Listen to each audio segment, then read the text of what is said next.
My name is Conor McGregor. I'm a professional MMA fighter with a record of 4-1. You have said that your goal is to get into the bigger organisation. Do you think the call is... Yeah, I'd hope so. Yeah. Next fight will be...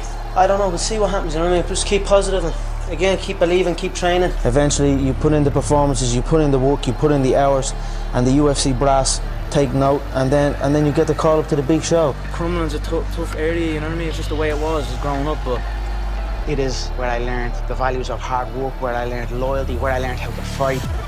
I've been fighting my entire life. It's what I was put here to do.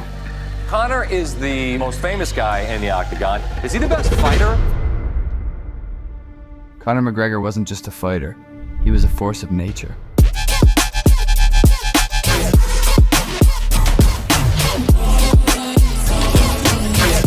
The man who put MMA on the map turned the UFC into a billion-dollar empire and made people who didn't even care about fighting tune in just to watch him talk. But today, he's barely a competitor. This is a man who went from holding 2 UFC belts at the same time to holding up court cases.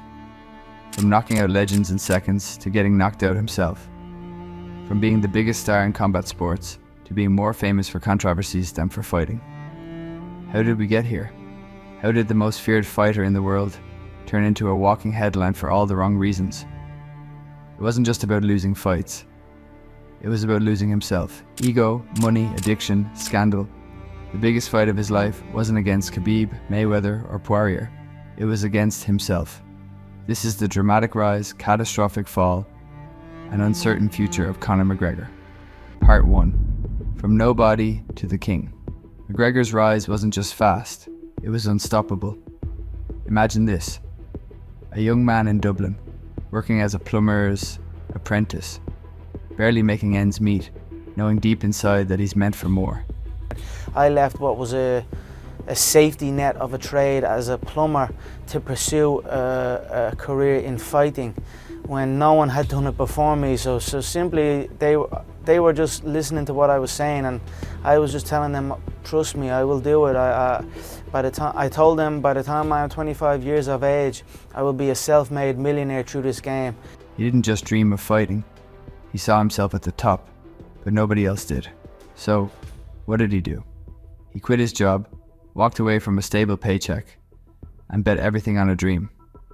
The world had no idea what was coming. McGregor wasn't just another fighter, he was a spectacle. His stance, wide and unpredictable.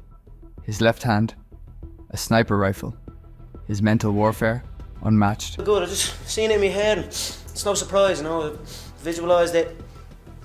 And no matter what people say, people could put me in a room, people could throw bricks at me and call me every name under the sun. I'd still walk out there thinking I'm the Don Juan, you know what I mean? Thinking I'm the number one. He didn't just win fights, he called them before they even happened. Enter Mystic Mac. I think the right hand could be, if you look at I felt when we stared down, I felt his right hand was twitching a little bit, but it was a subtle tell for me. He is ready to unload that right hand, but I feel that could be a downfall for him if he lets that right hand go. I will not be there. José Aldo, a UFC legend, 7 years undefeated. McGregor knocks him out in 13 seconds. The fastest title fight KO in history. It wasn't just a victory, it was a prophecy fulfilled.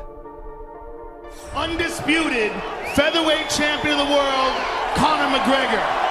Give me your thoughts. Again, nobody can take that left-hand shot, but I tell you, he's powerful and he's fast.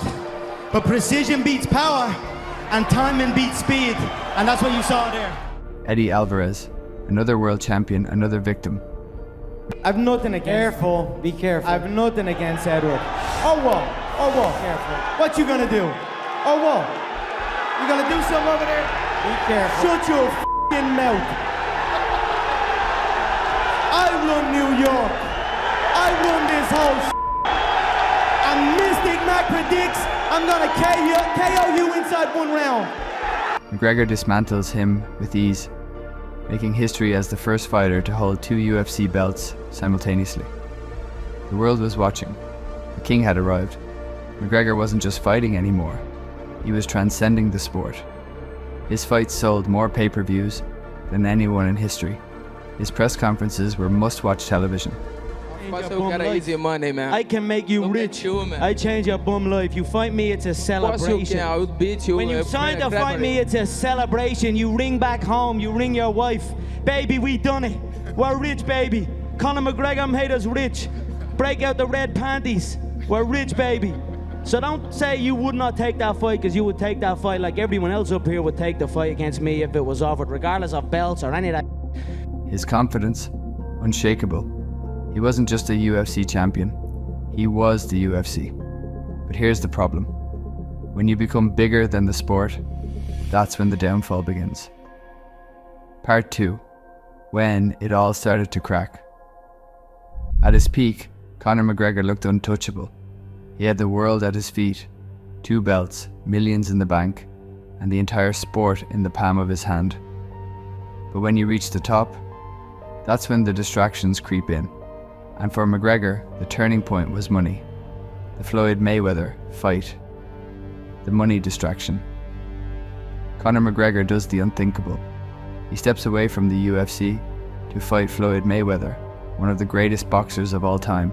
50 strippers on his payroll this man has. What the f is he doing with that strip club? Carrying a school bag on stage. What are you doing with a school bag on stage? You can't even read. The world thought he was crazy. He had never boxed professionally. How could he compete with an undefeated legend? But McGregor didn't care. He saw dollar signs. The fight sells 4.3 million pay-per-views, the second highest in history. McGregor makes over $100 million in a single night, more money than he ever earned in MMA. But here's the problem. He never needed to fight again. The hunger that made him great, it started fading. Before, he fought because he had something to prove. Now, he was rich, he was famous. He had nothing to chase anymore. And that's when everything started to fall apart. The Khabib rivalry, the humiliation. If there was one man who wasn't impressed by McGregor's antics, it was Khabib Nurmagomedov. We have to make him humble. You know Conor's in New York right now, right? Like, what happens if the two of you see each other on the street? Fight. Fight in the street? Fight, of course. Not for money, just to fight? Well, of course, we're gonna fight. Khabib wasn't about money, wasn't about trash talk. He was about dominance. And he didn't just want to beat McGregor. He wanted to humble him. I'm come here for smash this guy. I don't wanna Smash me, talk. mate. I Smash me. don't wanna. Hey, smash me. I'm right in front of you. Did you not see me at the outside the bus now? You talked a big game, now I'm here. He done fucking nothing. He sat and took a shit on that bus. But before they ever stepped into the octagon, McGregor made things personal. He insulted Khabib's family, his religion, his country. When I called his father a quivering coward. Which him and Kadyrov were at a mosque together, and he posts a picture of Kadyrov on his Instagram site. Kadyrov is a Chechen dictator, a crazy man, don't get me wrong. But Khabib's father, lick arse oh fucking Houlihan, posts a picture of Kadyrov at this mosque, and Khabib's father posts a picture of, and the caption is, "Together we are stronger." It's such fake respect out of fear. He attacked a bus carrying Khabib and other fighters, smashing a dolly through the window, in one of the most infamous moments in UFC history. He wasn't selling a fight anymore. He was losing control. When they finally fought in 2018, Khabib dismantled him. McGregor had no answers. He was taken down, dominated, and forced to tap out. But the humiliation didn't end there. Khabib jumped the cage and attacked McGregor's team, sparking an all-out brawl. The UFC had never seen anything like it. I told you guys, these guys, not only him, his whole team and him, they tap machines. You know, I told you guys, when you put him wrong way, he gonna tap. You know, what happened today? Like, they call him two-time world champion, like 2 weight classes, but today he tap. And that's why, alhamdulillah, belt is here, undisputed, undefeated UFC lightweight champion. McGregor wasn't just defeated. He was exposed. The invincible aura was gone. The world saw what McGregor really was without his mind games and his hype. Just another man who could be beaten. And after that loss, he was never the same again. McGregor had a choice: rebuild, refocus, and reclaim his throne. Or lose himself in the fame, the money, and the distractions. We all know which path he took. because instead of coming back stronger, he spiraled. Part 3, the self-destruction phase. After Khabib, McGregor wasn't just losing fights, he was losing control. He became a walking tabloid headline. 2019, a video surfaces of McGregor sucker punching an old man in a bar. His crime? Refusing a shot of McGregor's whiskey. Multiple sexual assault allegations, some dismissed, but his reputation was crumbling. Public appearances where he's slurring, twitching, completely out of it. Footage of him partying non-stop, surrounded by enablers, drowning in alcohol and excess. Fans start asking, is McGregor addicted to something? Cocaine, alcohol, his own ego? He wasn't a fighter anymore. He was a cautionary tale. For the first time, even the UFC, who built its empire off McGregor's hype, began distancing themselves from him. The world started seeing what was once a fighter with an iron will turn into a man who couldn't even fight his own demons. And once he finally stepped back in the octagon, it only got worse. McGregor had fallen from grace, but he wasn't ready to accept it. The problem? The sport had moved on. Fighters were getting younger, stronger, hungrier. And McGregor, he was just getting comfortable. But in his mind, he was still the Notorious. So, he did what every great fighter does. He tried to reclaim his throne. 2021, the Dustin Poirier rematch. The first real exposure. You know, there are question marks regarding conditioning and things like that. I know his team has been spouting about the conditioning and that. I have put in a lot of work to get myself correctly to the 155-pound frame. I got 40 seconds inside the octagon in 2020, which caused major frustration in my, it's not enough. I need more. So I'm going to go in there, and I believe I can get him out there and possibly will hit him early and hurt him. McGregor had already beaten Dustin Poirier back in 2014, but this wasn't the same Dustin. This was a fighter who had grown, evolved, and built himself into a lethal competitor. And McGregor, he had spent the last few years partying, boxing, and doing everything except training for a real war. When fight night came, it was clear he wasn't ready.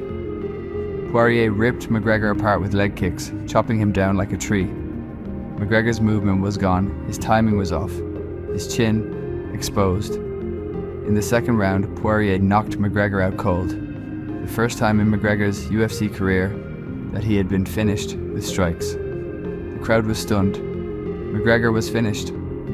Or was he? Because what did he do? He called for an immediate rematch. 2021, Poirier Trilogy, Fight. The ultimate embarrassment. I'm going to go through his head, put holes in them and take it off his shoulders. That's the goal here. He's done here. This is it for him. This is the end of the road. Even after that last fight, I don't love this anymore. I don't love doing this. He knew what was coming. He knew the smacks he took. So it's on now. Saturday night he's getting walked around that octagon like a dog and put to sleep. McGregor promised he would return different. He was training harder, working smarter, and was finally serious about MMA again. But when the fight started, it was the same story. Poirier controlled the fight early, landing big shots and taking McGregor down. McGregor looked desperate, pulling guillotine chokes, scrambling for position, anything to survive. And then, disaster struck. McGregor stepped back, and his leg snapped in half. The tibia shattered, his foot dangled helplessly, and he collapsed in agony. The fight was over. Doctor stoppage. Another loss. But instead of accepting defeat, McGregor, sitting against the cage with a broken leg, started screaming at Poirier's wife. "Your wife is in me DMs. This isn't over. We'll fight again, you little rat." It was pathetic. Notorious? No, it was desperate. The UFC world watched in shock. The once great McGregor had become a shell of himself, more bark than bite, more delusion than dominance. After the Poirier fight, the UFC was in a tough spot. McGregor was still the biggest draw in the sport, but he was no longer a serious fighter. His brand was crumbling, his losses were stacking up, and his behavior was getting worse. But one thing was still true. McGregor equal sign money. So the UFC did what they always did. They kept the door open. They knew McGregor wasn't winning a title ever again, but they also knew that if they gave him the right opponent, at the right time with the right storyline, people would still tune in. But now, time is running out. Part 4. The last chapter. With his MMA career fading fast, McGregor faced a new reality. The UFC might not be an option anymore. Yes, Dana White still keeps the door open for him. Yes, his name still brings in cash. But let's be honest, he's no longer a contender. He's not getting a title shot. He's not fighting the top-ranked guys. So, where does he go? Bare-knuckle fighting. The more likely future.